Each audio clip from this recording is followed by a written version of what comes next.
PK music present. बोलो बोलो सरस्वती महारानी की चलो गर्भवती गति अइली मैया सरस्वती। बोलो बोलो सरस्वती महारानी की अइली मैया सरस्वती। सुनय सखी बातें कही हम सच्चाई, हंस पर सवार होके अइली मोरी माई। सुनय सखी बातें कही हम सच्चाई, हंस पर सवार होके अइली मोरी माई। चढ़िया छत फूल 10 रुपया, 7 कलम और कॉपी। चढ़िया छत फूल 10 रुपया, 7 कलम और कॉपी। पहिले बाहर गर्भवती अइली मैया सरस्वती। चल बाहर गर्भवती अइली मैया सरस्वती।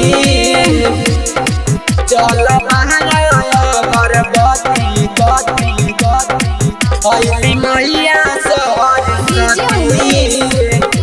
बोलो बोलो सरस्वती महारानी की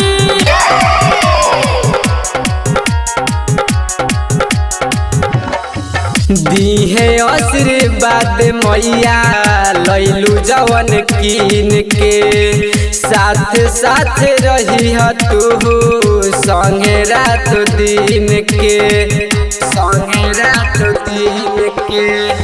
दीहे आशीर्वाद मैया लैलू जवन कीन के। साथ साथ रही तू संगे रात दिन के।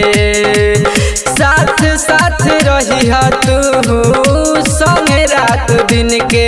सोचल पूरा होई तोहरो मांग के देखी तू जथी। सोचल पूरा होई तोहरो मांग के देखी तू जथी। पहिले बाहर गर्भवती अइली मैया सरस्वती। चल बाहर गर्भवती अइली मैया सरस्वती। चल बाहर गर्भवती अइली मैया सरस्वती। बोलो बोलो सरस्वती महारानी की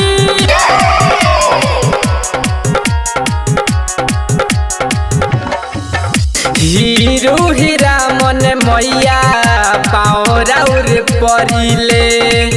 करी विश्वास हाथ जोड़ी विनती करिले। ए माई जोड़ी विनती करिले। हीरो हीरा मन मैया पाओराउर परिले।